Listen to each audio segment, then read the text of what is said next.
Hello guys, मैं हूँ रोहन। चलिए तो फिर शुरू करते हैं एक और नए एपिसोड के साथ। क्या आप लोगों ने कभी नरक को अपने ख्यालों में इमेजिन किया है? कैसी दिखती होगी ये जगह? आप वहाँ जाना चाहते हो? अगर आप एक इंसान हो तो अपने दुश्मनों को भी वहाँ भेजना नहीं चाहोगे। लेकिन दुख की बात यह है कि कुछ लोगों ने अपनी जिंदगी में नरक को देखा और लौट कर वापस भी आए हैं। वहाँ के किस्से सुनाए हैं। मार्टिन पिटोरिया साउथ अफ्रीका में रहने वाला एक आम सा बच्चा, उसकी जिंदगी काफी खुशी से गुजर रही थी कि 28 जनवरी 1988 में उसके साथ एक ऐसी घटना हुई जो उसकी जिंदगी को बदल डाली। उस दिन जब वह स्कूल से वापस आ रहा था तब उसने बताया कि उसके गले में थोड़ी सी खराश है, जो कि सुनने में इतनी कोई बड़ी बात नहीं थी। लेकिन दुखद बात तो यह थी कि उस दिन के बाद मार्टिन कभी स्कूल वापस नहीं जाने वाला था। महीने भर में ही उसके हालात दिन भर दिन बिगड़ती चली गई। कुछ दिनों के बाद उसने अपने शरीर से नियंत्रण लगभग खत्म ही हो गई थी और इसके बाद साथ ही साथ मानसिक रूप से सोचने की और समझने की क्षमता और भी याददाश्त भी कमजोर हो गई। और इससे पहले कि किसी को पता चलता वो कोमा में चला गया था। अब इस बीमारी का क्या वजह थी आज तक कोई किसी को पता नहीं चल सका। लेकिन डॉक्टरों का यह मानना था कि उसे क्रायोकोल्ड मेनिंजाइटिस या फिर ट्यूबरलेस हो सकता है, क्योंकि उससे पहले भी बीमारियां हो चुकी थी। पर भी अब तक वह लेट हो चुका था और अब उसे ठीक हो पाने के लिए डॉक्टरों के पास कोई तरीका नहीं था। सारे ट्रीटमेंट उस पर फेल होते जा रहे थे। कुछ दिनों के बाद हॉस्पिटल से उसे डिस्चार्ज भी कर दिया गया और उनके माता पिता को यह बताया गया कि भगवान या फिर कोई चमत्कार ही उनके बेटे को बचा सकता है। मार्टिन पूरी तरह से बाहरी दुनिया से संपर्क तोड़ चुका था। वो बस जिंदा लाश की तरह था और उसे वापस पहले जैसी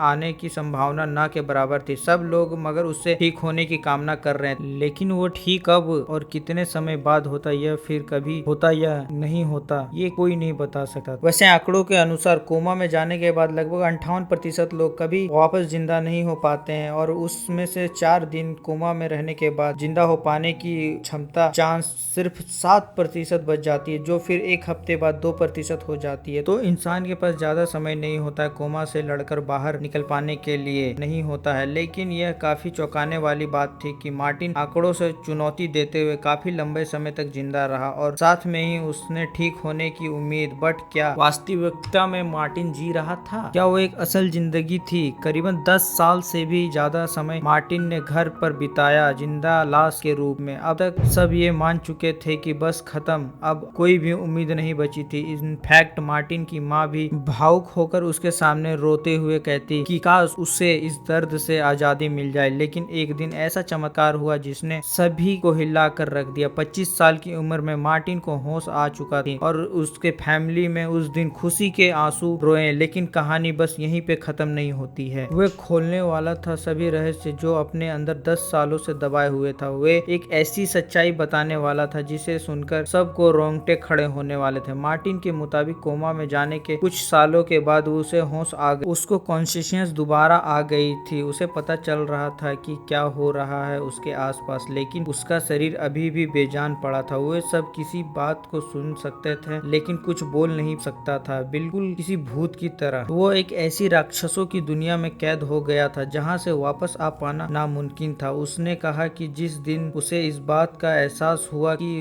अब वह दुनिया को बस इसी तरह से देख और महसूस कर पाएगा, तो उसे बहुत ही दर्द हुआ। वो अंदर से बिल्कुल नॉर्मल हो गया था, बट एक बात बाहर तक कैसे पहुंचाया जाए कि वह ठीक हो गया। जब वैसे ही अपनी एक उंगली भी ना उठा सक रहा था तो उसने अपनी पूरी जिंदगी को एक लाश के अंदर जीने के अलावा कोई भविष्य नहीं दिख रहा था। उसे भी दुख इस बात की थी कि उसने अपनी माँ को रोने की आवाज सुनाई देती और उन्हें कहते हुए भी सुन सकता था कि अच्छा होता अगर ये सब कुछ इधर ही खत्म हो जाए। तो आप इमेजिन कर सकते हैं कि क्या बीत रही होगी मार्टिन पर उस वक्त। लेकिन वो अपनी माँ को समझ सकता था। वह ये सब उसकी माँ उसके भलाई के लिए सोच रही थी। लेकिन मार्टिन के पिता शायद ही एक ऐसे इंसान थे जिसने अपने बेटे पर पूरा विश्वास था। हर रोज उसे साफ करते, अपने हाथों से खाना खिलाते और उसके शरीर के मसाज भी करते ताकि वह स्वस्थ रह सके। अपने दिमाग को ट्रेन के लिए मार्टिन अपने दिमाग में ही सारे पहेलियां सुलझाया करता था और वहां से कैलकुलेशन भी किया करता था। मार्टिन ने पूरी तरह से यह स्वीकार कर लिया था कि यह अब तक उसकी दुनिया है। अब वह ये कहानी गलत नहीं होगा कि ऐसी ही परिस्थितियों में आकर कोई भी नॉर्मल इंसान अपने आप को खो बैठेगा और शायद ही फिर कोई पागल हो जाए। लेकिन मार्टिन ने हिम्मत बनाए रखी और आखिर में ही हिम्मत ने उसकी सफलता दिलाई। एक दिन जब कुछ बदल गया, जब मार्टिन ने रेगुलर पैरामेडिक चेकअप में उसने किसी तरह से यह जता दिया कि वह होश में आ चुका है। यह बात उसके शरीफ में आंखों से जताई। खुशकिस्मती से उस वक्त पर उस गौर कर पाया गया। उसके बाद उससे तुरंत अस्पताल के सेंटर ले जाया गया, जहां पर उसके कुछ टेस्ट किए गए कि यह जानने के लिए कि वह असल जिंदगी में है या फिर ये कोई इत्तेफाक। और फिर जब मार्टिन ने सारे टेस्ट को पास कर लिया तो सबको मालूम पड़ गया कि आखिर सच्चाई ही थी। उसके बाद मार्टिन की माँ ने अपनी जॉब छोड़ दी और उसके पीछे मदद करने की ओर लगे और उसके ख्याल रखने लग गई। उसके बाद उन्होंने एक ऐसा कंप्यूटर प्रोग्राम बनाया जिसने की मदद से मार्टिन बातचीत कर सकता था। और इतनी ही नहीं, जैसे कि मार्टिन के पास कम्युनिकेशन करने की काबिलियत आ गई, मार्टिन ने अपनी कॉलेज डिग्री तक ले ली और उसके बाद